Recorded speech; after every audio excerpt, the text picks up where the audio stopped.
బాబు సొంత జిల్లా చిత్తూరులో ఆ పార్టీ అభ్యర్థులు బరి తెగిస్తున్నారు. ప్రచారంలో విచ్చలవిడిగా ప్రలోభాలకు పాల్పడుతున్నారు.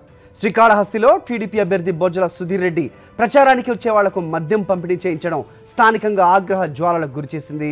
నియోజకవర్గంలో తెలుగుదేశం నేతల డబ్బు మద్యం పంపిణీల వ్యవహారంపై వైఎస్ఆర్సీపీ నేతలు మండిపడుతున్నారు.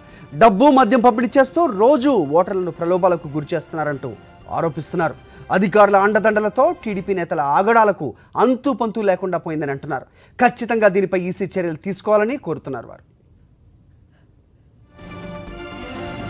మరి అప్డేట్స్ మా కరెస్పాండెంట్ మధుని అడిగి తెలుసుకుందాం. మధు, చెప్పండి, రాష్ట్ర వ్యాప్తంగా ఇదే వైఖరి కనబడుతోంది.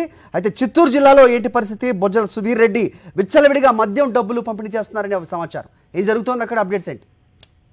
అది మనం చూస్తున్నాం. ఎన్నికలకు కేవలం కొద్ది రోజులు మాత్రమే సమయం ఉన్న నేపథ్యంలో చిత్తూరు జిల్లాలో అధికార పార్టీకి సంబంధించిన అభ్యర్థులు పెద్ద ఎత్తున ఓటర్లను ప్రబోధకు చేసే ప్రయత్నాలు చేస్తున్నారు. విచ్చలవిడిగా మద్యంతో పాటు డబ్బులు పంపిణీ చేస్తున్నారు.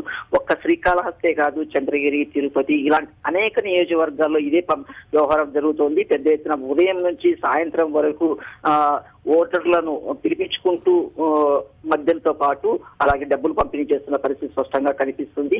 వైన్ షాపుల దగ్గరే వాళ్ళని నిల్చోబెట్టేసి అక్కడే సరఫరా చేస్తున్నారు. పెద్ద ఎత్తున ఈ కార్యక్రమం జరుగుతుంది. ఎన్నికల కోడ్ ఉన్నప్పటికీ కూడా అధికారులు పట్టించుకోలేదు. పెద్ద ఎత్తున తెలుగుదేశం పార్టీకి సంబంధించిన కార్యకర్తలు పసుపు చొక్కాలు వేసుకొని, కండువాలు ధరించుకొని, జెండాలు పట్టుకొని ఏకంగా వైన్ షాపుల్లోకే వెళ్తున్న పరిస్థితి స్పష్టంగా కనిపిస్తుంది. ఇదే సందర్భంలో తెలుగుదేశం పార్టీకి సంబంధించిన స్థానిక కార్యాలయాలతో పాటు చాలా ప్రాంతాల్లో కూడా గుంపులుగా చేరుకొని డబ్బులు పంపిణీ చేస్తున్న పరిస్థితి.